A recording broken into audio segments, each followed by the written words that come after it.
ખૂબ જ મહત્વપૂર્ણ બાબતો. 1. ઉનાળામાં છાશ પીવાથી શરીરને ઠંડક મળે છે. એટલું જ નહીં, પેટની ગરમીને કારણે લાગતા થાકને દૂર કરવામાં પણ તે મદદરૂપ છે. 2. ડાયાબિટીસથી પીડિત હોવ તો તેને કંટ્રોલ કરવા માટે આકડાના પાનનો ઉપયોગ કરી શકો છો. આકડાના પાંદડાને પગના તળિયા પર મૂકો અને મોજા પહેરો. પરંતુ રાત્રે સૂતા પહેલા કાઢી લો. 3. પપૈયાની છાલનો ઉપયોગ છોડના વિકાસ માટે પણ કરી શકાય છે. તમારા ઘરે છોડના ઉછેર માટે ખાતર તરીકે ઉપયોગ કરી શકાય છે. 4. જ્યારે નવું કેચઅપ મેયોનેઝને લાવો તો તેને રેફ્રિજરેટ કરવાનું ના ભૂલશો. આમ કરવાથી તે અઠવાડિયામાં ખરાબ થઈ શકે છે. 5. જો દિવસ દરમિયાન પૂરતા પ્રમાણમાં પાણી પીવામાં ન આવે તો તેનાથી પણ કિડનીને અસર થાય છે.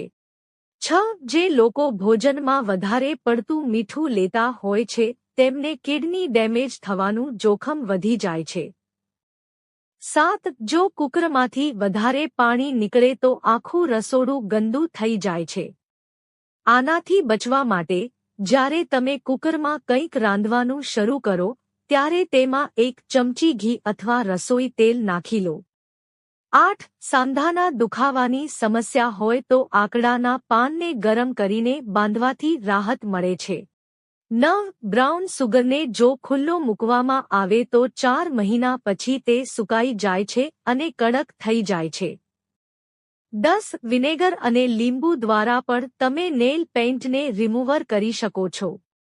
11. બપોરના ભોજનના અડધા કલાક પહેલા કાચું સલાડ ખાઓ અને કાચા અને રાંધેલા ખોરાક વચ્ચે હંમેશા અંતર રાખો. 12.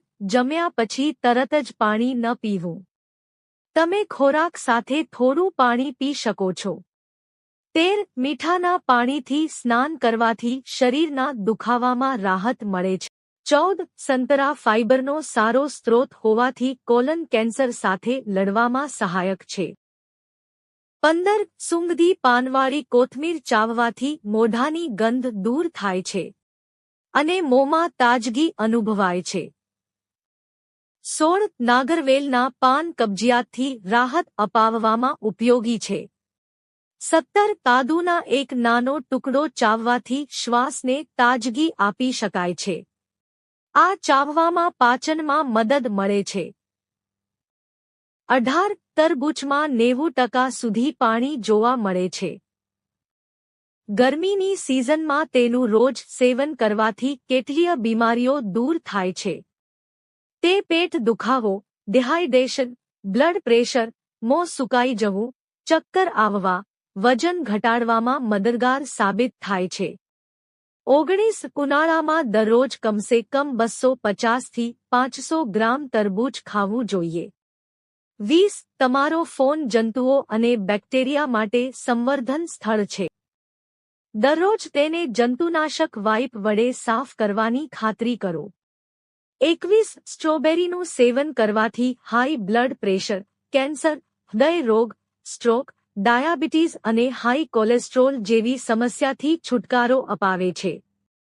22. સ્ટ્રોબેરી ગઠિયાના દુખાવાને ઓછો કરવા માટે ખૂબ જ કારગર છે. 23. તમારી પથારીમાં મૃત ત્વચા કોષો અને પરસેવો એકત્રિત કરી શકે છે.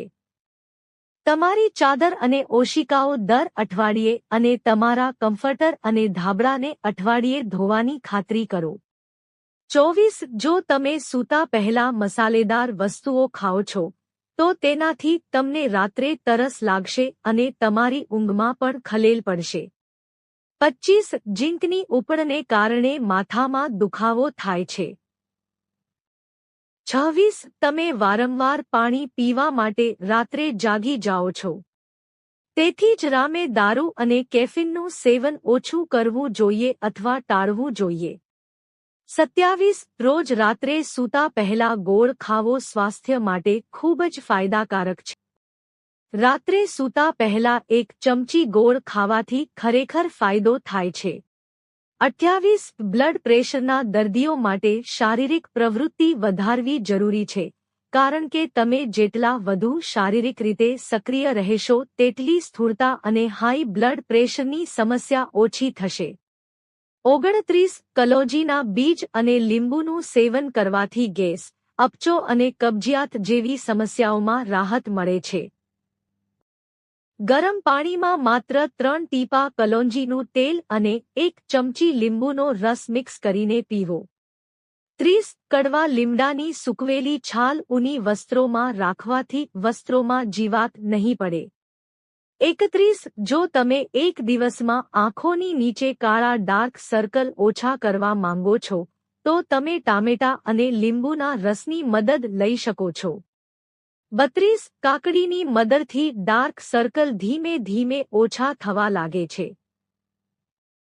રોજ તેનો ઉપયોગ તમારા માટે ફાયદાકારક સાબિત થશે. 33 કેળા પેટમાં રહેલા એસિડને સંતુલિત કરવાનું કામ કરે છે. જો તમે તમારા પેટને ઠંડુ રાખવા માંગો છો તો ઉનાળામાં નિયમિતપણે કેળાનું સેવન કરો.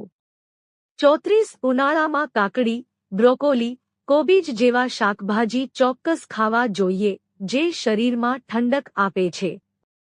35 જો તમે તમારા પેટમાં વધુ પડતી ગરમી અનુભવી રહ્યા છો તો દહીં અને ભાત અવશ્ય ખાવ. આ બંને ખોરાકના મિશ્રણથી પેટની ગરમી ઓછી થઈ શકે છે. જો તમને આ વિડિયો ગમ્યો હોય તો લાઇક કરો, મિત્રો સાથે શેર કરો અને ચેનલને સબસ્ક્રાઇબ કરો. ધન્યવાદ.